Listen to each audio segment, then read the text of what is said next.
This is a guy named Doe, also known as Marshall Applewhite. That was his actual name, but he called himself Doe. He ran a cult called Heaven's Gate. If you're unfamiliar, it was a group that existed from I think 1974 to like 1996, when 39 of them, the entire group at the time in 96, checked out together, sadly.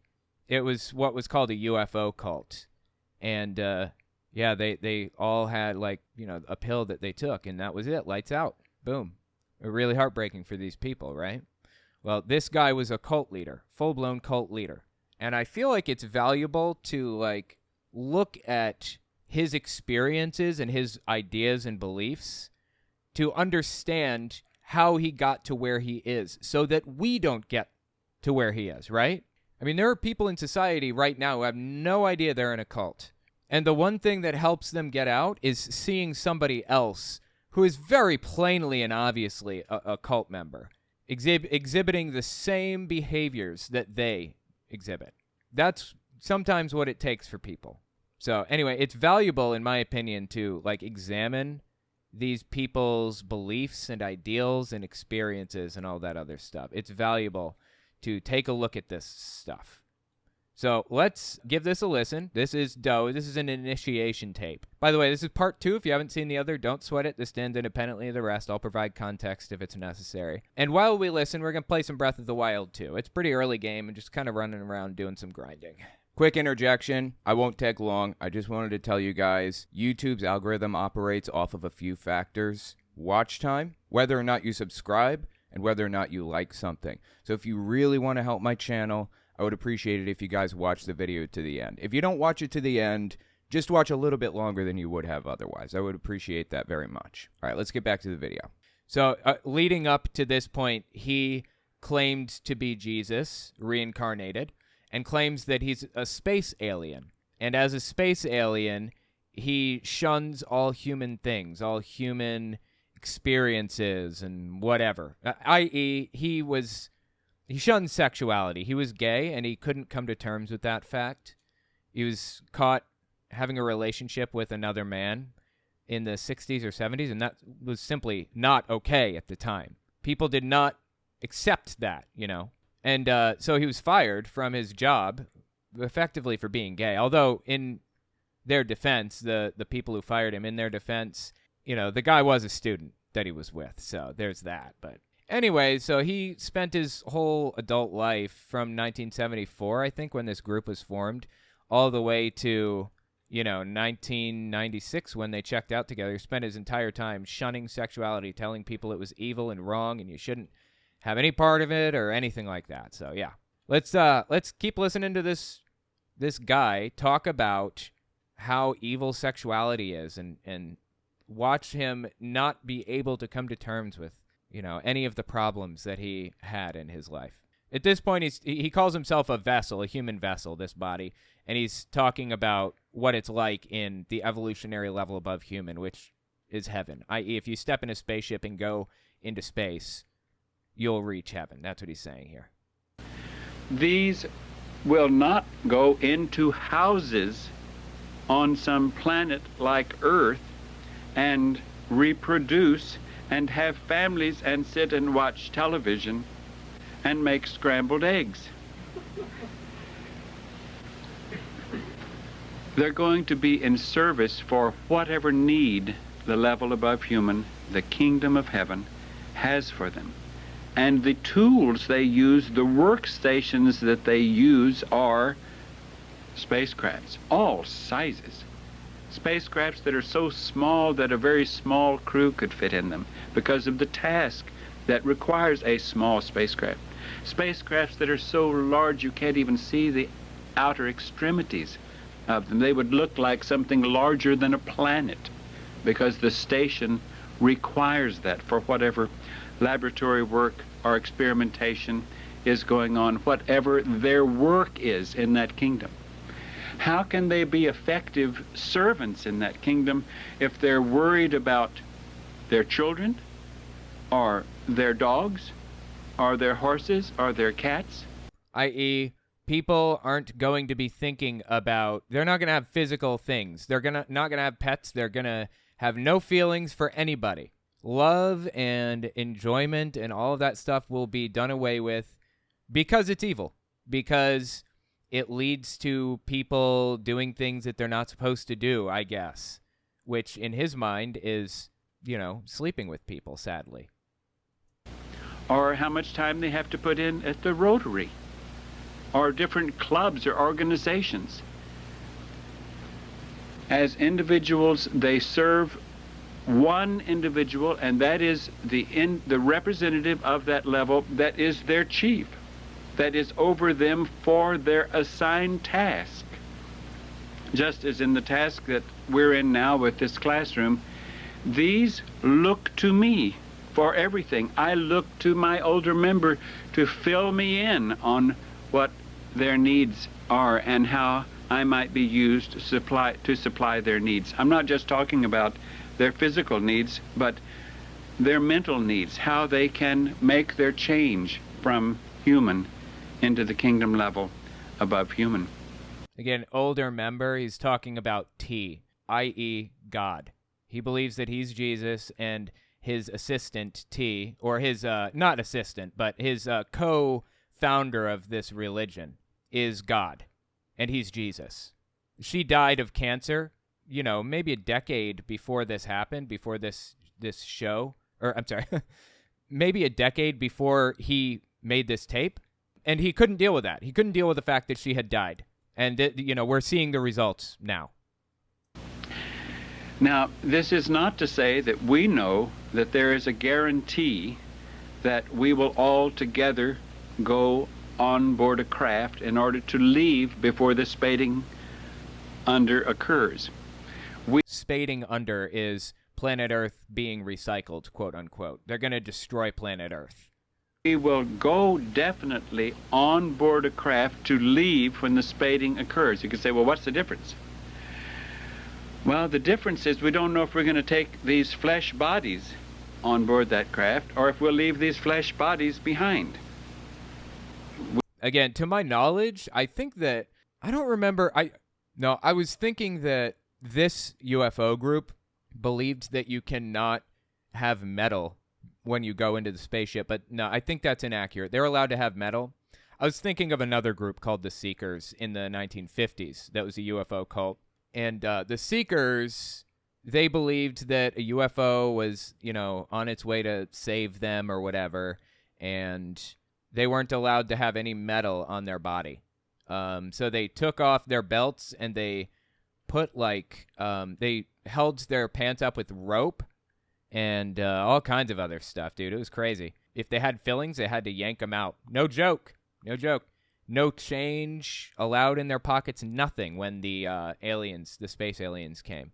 Of course, that never happened, but the Seekers didn't check out the way that Heaven's Gate did. That's probably why you haven't heard of the Seekers, but you have heard of Heaven's Gate, because it made international news. We don't believe that our Father's kingdom has much need for these flesh bodies, but it's possible that a spacecraft will come down and we'll walk on board that craft, and they'll take these bodies from us and issue us the ones that belong to that level so that we might begin service. Or it is also possible that part of our test of faith is our hating this world, even our flesh body, enough to be willing to leave it without any proof other than what we have come to know. So right here, he's hinting at checking out with everybody. So I guess this was on his mind. He's thinking about it. He was planning, he was preparing for it at the time. Man, that's so sad, for real. He was planning to check out. I wonder if the people knew what he was planning. Probably, right? I would say they probably knew. That we have nothing to fear, that we are in good keeping, that we can leave the body that we're in, whether it's by martyrdom, because someone went crazy over our righteous blasphemy, or whatever might happen to the body that we wear, and that we might lose it. We do know one thing: we don't care to cling to the life of this body until it naturally gives up. So this is him denouncing the idea that he was going to check out with everybody, but he eventually did. So this denouncement is kind of worthless, honestly. I guess he wanted to calm the fears of the people around him because everybody believed that that's what he was talking about. That's what he was getting at leading up to it. The family members of the people in this group were worried. They were like, you're going to do something psychotic. Like Uhura, for example, from Star Trek. Her brother was in this cult and died with him. So Uhura had some influence and was pushing people to investigate this and figure it out and try to do something to save her brother, who died with them. So anyways, yeah, that he's probably trying to assuage any fears that people might have that they're going to check out the way that they did. Just sad, man. Just sad. It naturally gives up. We don't care to be aborted by the body that we're wearing. We care more to abort it in proof to our Heavenly Father that we're ready to leave this place. Okay, it sounds to me like he is talking about checking out now, right? We're ready to go into your kingdom. And the students, have to say to my Father, we trust your Son. We trust the one you sent. He's crying, dude. The guy is crying. You know why? Because he loved T so deeply. His partner, I guess you call her. He loved her so deeply that it crushed him when she died. His whole life didn't make sense from that moment forward because they formed this religion together, this group. And she was not supposed to die. They were supposed to go to heaven together, like a physical heaven, like be picked up by a starship kind of thing. And it never happened. She died of cancer, decade before this. And he is now crushed, doesn't know how to process the emotions that he's feeling. Nothing makes any sense to the guy. It's just so sad, man.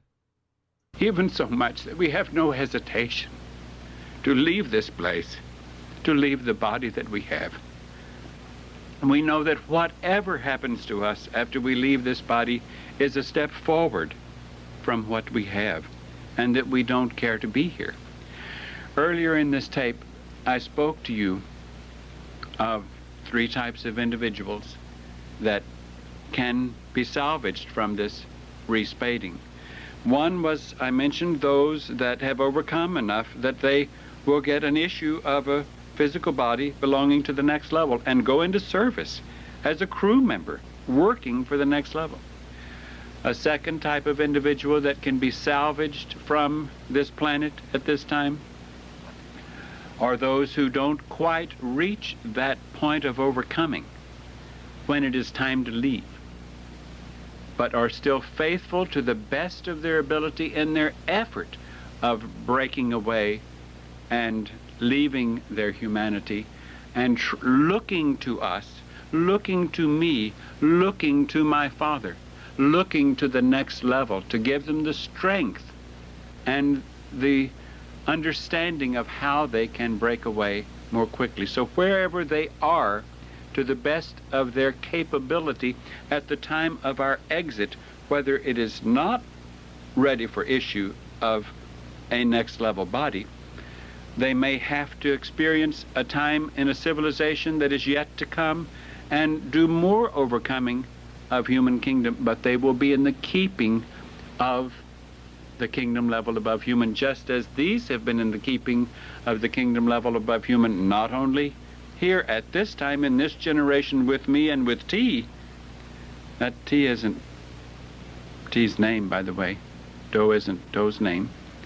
I'm not even given. Dude, God, he's just rambling. I don't understand. Again, I mentioned this earlier. T was his platonic life partner. Dude was very obviously gay and could not deal with the fact that, and couldn't deal with it. He couldn't process the fact that he's gay.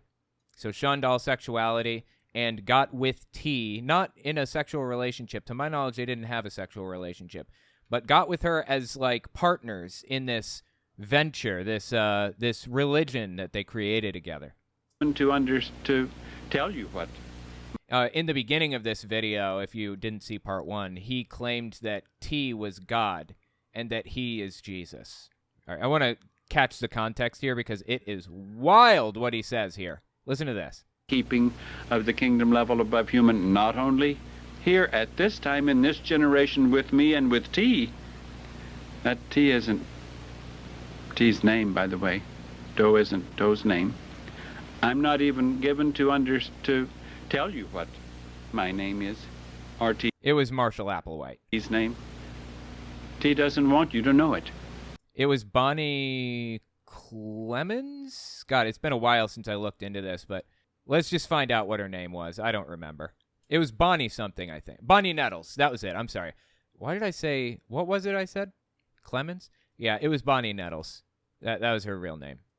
Again, Bonnie Nettles was his partner in his cult, and she also was I believe, a nurse at the mental institution that he was a patient in. Seriously, she was a nurse there. God, just the conflicts of interest, man.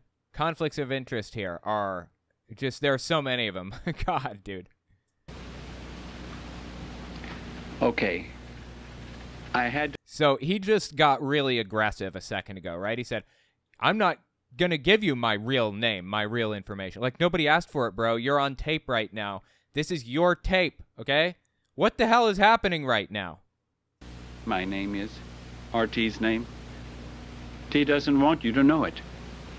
Okay, fine. I don't care.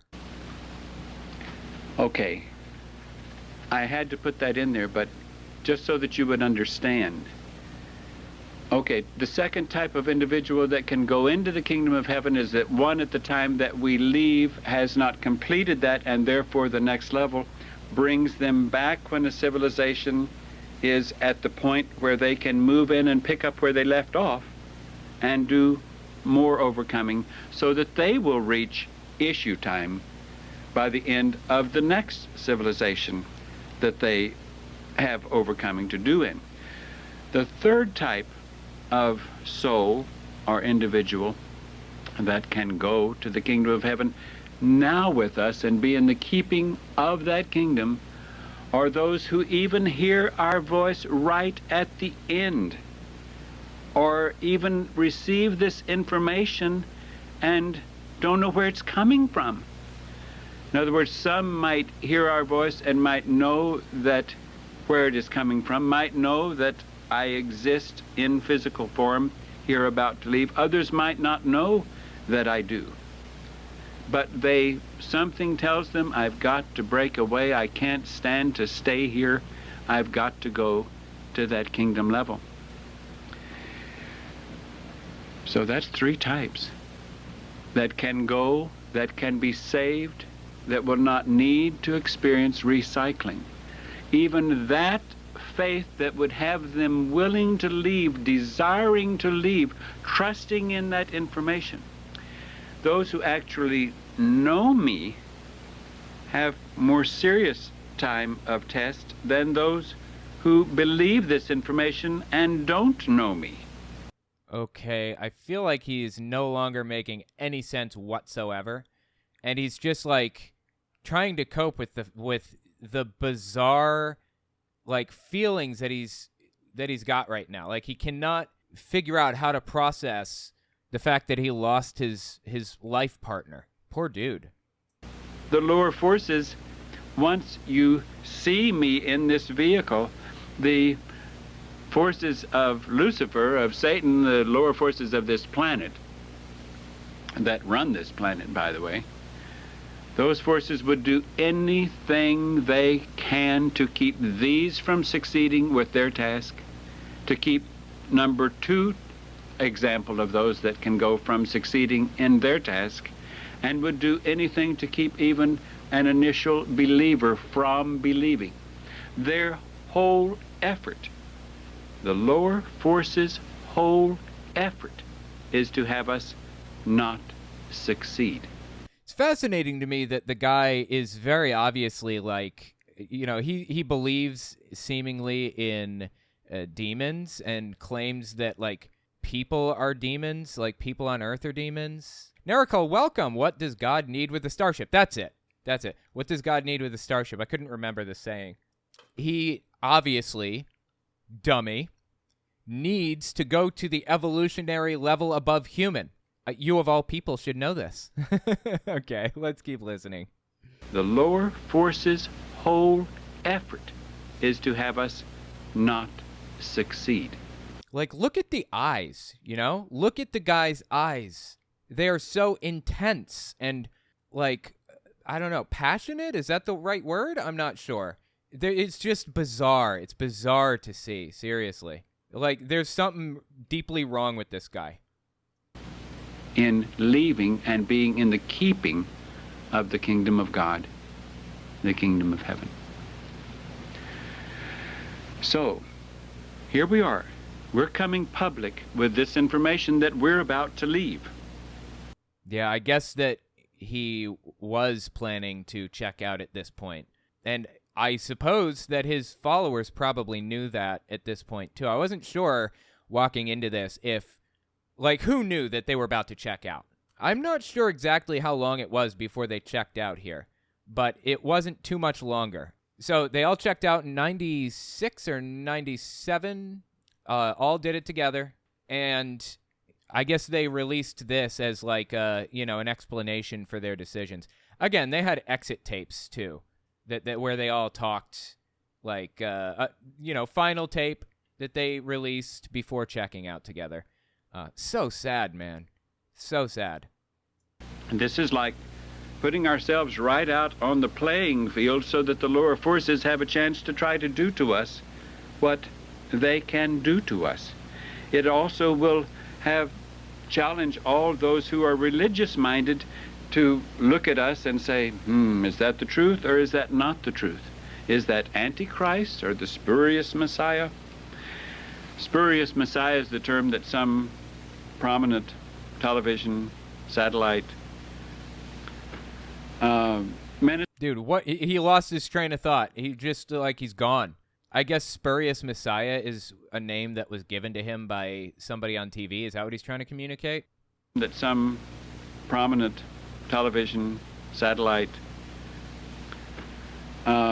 ministries use in describing the Antichrist. Now, the Antichrist... so I guess people claim that he's the Antichrist? According to what they say, is coming before Christ comes. So that's, since he's not really on the scene, they say, then that means that Christ's second return has not really occurred. Yeah, this is like deep Christian lore. I'm not really sure that, like, it varies from Christian denomination to Christian denomination, what they believe about the Antichrist.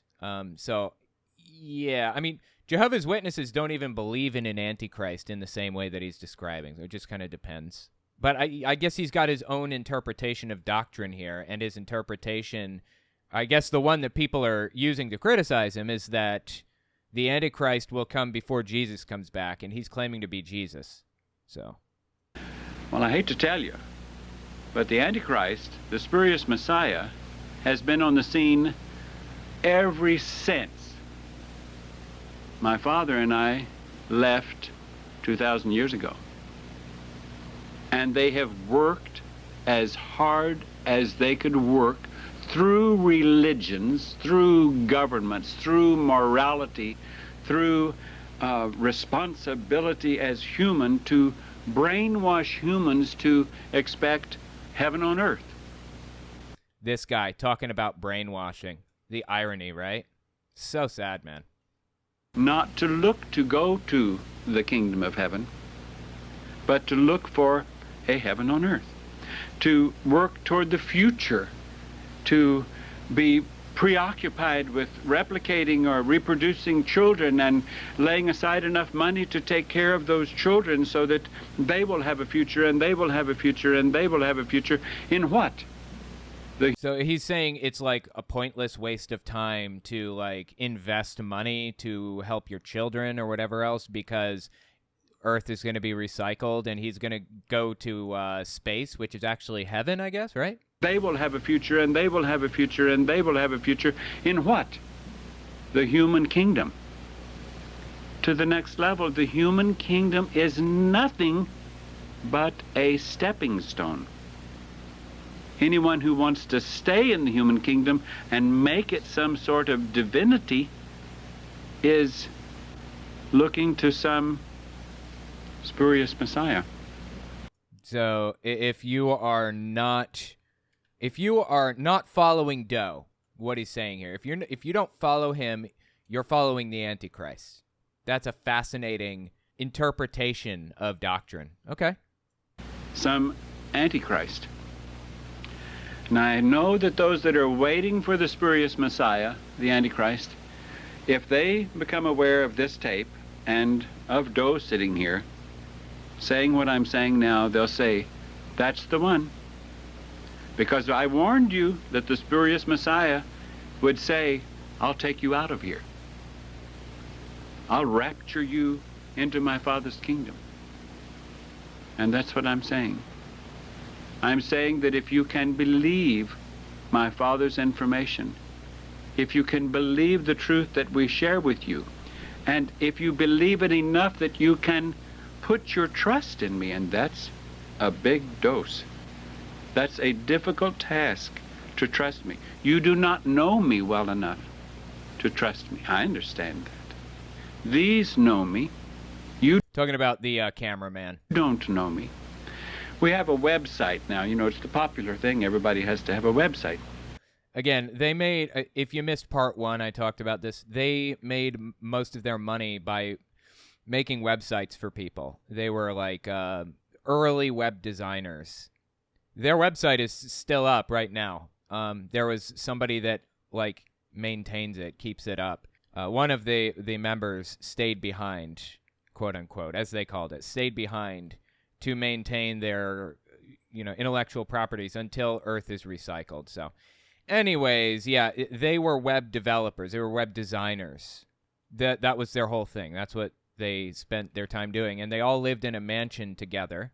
And in this mansion, nobody ever lived, or nobody ever left. Nobody ever came in. They were very much closed off from the outside world, aside from the work that they had to do to stay alive. They all gave their assets over to Doe, and he used those assets to maintain the mansion that they lived in and everything. We have a website on the internet called Heaven's Gate. Heaven's Gate, of course, .com. Everything is .com. We're not .org, we're .com. So if you want to learn more about who we are, what we have to say, what I have to say, what my older member can share with you through what we have said and know of our history, we have nothing to hide. No, I guess he's come out and said it, basically, right? He's said that he's willing to check out with everybody else. It doesn't get much clearer than that, I suppose, huh? Even though to you we are a dangerous cult. We understand that. Why dangerous? Because we threaten the family. We threaten the established norm of family values. If you... That's not why people thought you were a dangerous cult. It was because they accurately believed you were going to check out, as you did. Established norm of family values. If you knew Jesus 2,000 years ago, you would know that exactly the same thing occurred. And that the reason for getting rid of him was because if people really began to follow him to any significant degree, it's a political danger. It's against what the mainstream was teaching, what the norm was in the governments or the family, and certainly against the religion of that time. So he's saying, basically what he's saying is the deep state doesn't want it. The deep state doesn't want you to follow me. This is the 1995 version of the deep state, right? The globalists, the socialist, Trotskyite globalists. Religion today is an interesting thing, because remember how we said a moment ago that the religious literature, like the Bible, the Quran, the Torah, these are time manuals. Okay. These are In the time that something was written as the Lord or as God related to man, it was appropriate for them at that time. And yet we have the bulk, if not the vast majority of humans on the planet today who are very religious, living exactly as they were trying to live some 5,000 years ago. So I think what he's saying now is that people are misinformed on how you're supposed to live your life. You're not supposed to live according to what the Bible said all those years ago. It wasn't 5,000 years ago when the Bible was written, by the way. Jesus was on earth, allegedly, 2,000 years ago or so. And the Bible was written 1,000 to 1,500 years before that. I mean, the Old Testament was written 1,000 to 1,500 years before Jesus walked the earth. So 3,500 years total, I'd say. That's a far cry from 5,000. Some 4,000 years ago. They never made it to 2,000. 2,000 years ago was a chance to get out of here if you had listened to what the next level's representative had to say to you. But 2,000 years ago, that's a chance to get out. Which is him, of course. He is the next level's representative. He said in the beginning of this, I don't know if you saw part 1, he said he is Jesus. Next level's representative had to say to you. But 2,000 years ago, that's a chance to get out of here, requires everything of you, that you as an individual go join some cult, that you leave everything behind, that you ignore the members of your family, that you ignore the responsibility to your community. Yep, that's what he was demanding of people, absolutely. That you ignore your career, and that hearts will be broken. I don't mean to make light of that hearts will be broken. I know that hearts are broken. I also know that anyone that leaves to go to my Father's kingdom, that any heart that is broken in the process of that transition can... God, he's crying now. He's probably thinking of T, his ex-partner. This guy's suffered loss too. Of course, he was responsible for the deaths of all of these people, so I have limited sympathy for him. But I'm sorry that he lost his wife like this, or not wife. I'm sorry, lost his partner. They were not married. They weren't even like in a sexual relationship to any degree. I'm sorry that he lost somebody. That's sad.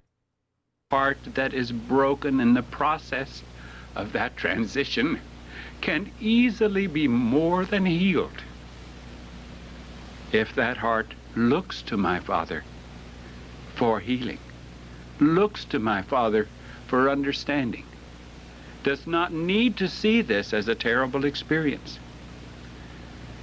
Many times the worst things in the human kingdom that can happen to us end up being the best things that can happen to us. And the best thing, of course, being checking out, right? Convincing everybody that he is a leader of 39 people to check out together with him. It's just so sad, man. Because we learn in-depth lessons because of those difficult times. Every life that was touched by these that are sitting in front of me, every life that was hurt or experienced pain by their leaving and becoming students of mine and of my Father's, was hurt, severely hurt. Some of them still hurt. They hurt because they choose to still hurt. They could actually say, "Thank you, God, for the lesson that is mine to learn in this experience." And as far as that individual that I used to call my son or daughter, or my husband or wife, I put them in your trust. That's so sad, man. This guy is describing... Yeah, I have to go in a minute. Actually, I should probably go now. This guy is describing shunning your friends and family.